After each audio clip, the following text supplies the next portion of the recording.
Welcome back and thank you so much for staying with us. The African National Congress President Cyril Ramaphosa has conceded that the party faces an existential crisis where it must finally renew itself in order to survive. Renewal has been on the party's priority list, especially since its historic defeat in the May 2024 elections and the formation of the Government of National Unity.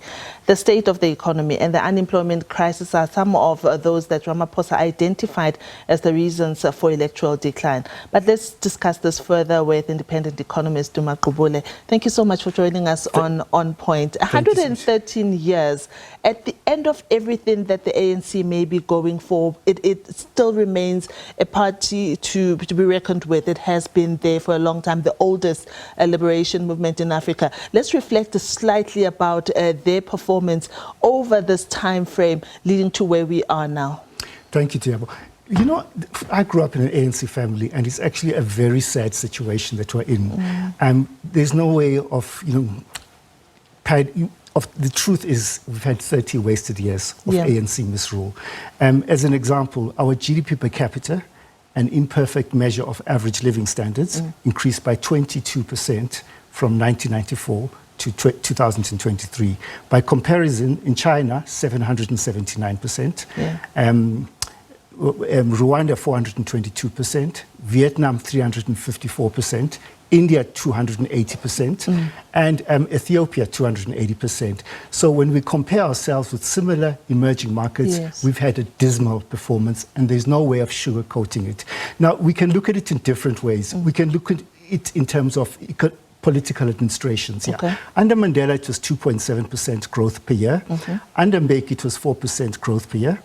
Under, we don't count Kgalema Motlanthe, it's 1.9% under Zuma and 0.5% under Cyril Ramaphosa from 2018 to 2023. So objectively, the decline. It is the worst performance under Cyril Ramaphosa of the past 30 years. And then the last way I want to look at it and cut and slice the data is that we had two 15-year periods. So from 1994 to 2008, our economy grew by 3.6% a year. And it was solid, but not great. But South Africans felt that things are getting better, but we could do much better. And what has happened over the last 15 years is that there's been a collapse in GDP growth from to 1.2% from 2009 to 2023. So now, if you compare it with emerging markets, 155 emerging markets, they grew by 4.4% over the same period that we grew at 1.2%. And emerging and developing Asia, 30 countries, they grew by 6.3%. So by 2023, our GDP per capita was lower than it was in 2007. So the forecast for last year is 0.7% growth, after 0.7% the previous year. And so we're going to have 3 more years of declining GDP, until 24-25. This year, there's going to be another year of declining GDP per capita. So by the end of this year, we'll have had 18 years of declining average living standards. So when I watched the president talk, he said nothing about that. And the last thing I want to say is the unemployment crisis. So the unemployment crisis over the last 15 years, the labor force has increased by 8.3 million, but our economy only created fewer jobs. 2.2 million jobs, and only 1.4 million were in the formal sector. So our unemployment rate soared to 41.9%. 12.2 million people are unemployed. The unemployment rate for young people is 70.7%, and for African women is 50.1%. Considering that we are Africa's most industrialized economy, our successes and our failures are mostly visible with the people of the country. When people are sitting at home and looking and listening to what the ANC president has to say, and they think that they're sitting with children that are unemployed, the cost of living is really making it difficult for them to progress. Surely it wouldn't, they would be forgiven for judging the ANC harshly. Yes, of course. But no, the sad thing is that he had an opportunity to tell us what the ANC wants to do.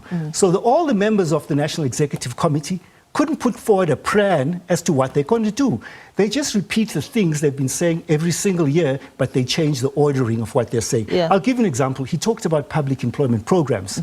But now, the truth of the matter is that we've got 3 public employment programs: the expanded public works program, the community works program, and the presidential employment stimulus. But the budget announced budget cuts of 13.8 billion. So the beneficiaries of these programs will be cut by more than, they're talking about unemployment, but they've cut the budget of public employment programs. It makes no sense whatsoever. Let's talk about the GNU and what it represents. You know, there are varying views. I know that for people who watch our show, they would have seen that a lot of analysts talk about how the markets have reacted positively to the formation of the GNU. Does it give the ANC any favors, or does it make them any favors, you know, in their renewal process that they want to renew themselves with now? They're firmly thrust into the GNU. Well, the GNU, the way I look at it, it's basically an ANC government. ANC and the DA agree on macroeconomic policy because unemployment, poverty and inequality are macroeconomic policy issues. So at the end of the day, the two parties in this coalition, they agree. So now I have forecast unemployment over the next until 2035. Right. So what happens is that the labor force will grow by about just over 700,000 per year. And on this trajectory of growth, we're going to see the economy will create of 1.5% a year until 2029. The economy will create about just under 200,000 jobs a year, about 200,000 jobs a year. So the number of unemployed people will increase by about 500,000 every year. And it will be, by the end of this administration, our number of unemployed people have increased by another 2.3 million. So that is what we're going to do on this trajectory. Now, the president talked about this national dialogue. Now, this was supposed to be a citizen-led process. Now the government wants to be the referee, it wants to be the captain, what do you think it wants to be the player. In this dialogue, what should be the focus that is more people's-led? Yeah, it's a people's-led dialogue will be focusing on unemployment, poverty and inequality. And there's the reason why the government wants to kill it by putting it in everything that they put. It's going to be killing the national dialogue. Because it will be a referendum on the president's performance. There's no way of looking at it. In the same way that the State Capture Commission was kind of a referendum on Zuma's performance of some sort. So this national dialogue will be, and it won't be a pretty, someone will look to someone, the people will look to someone to blame, and they will blame this administration.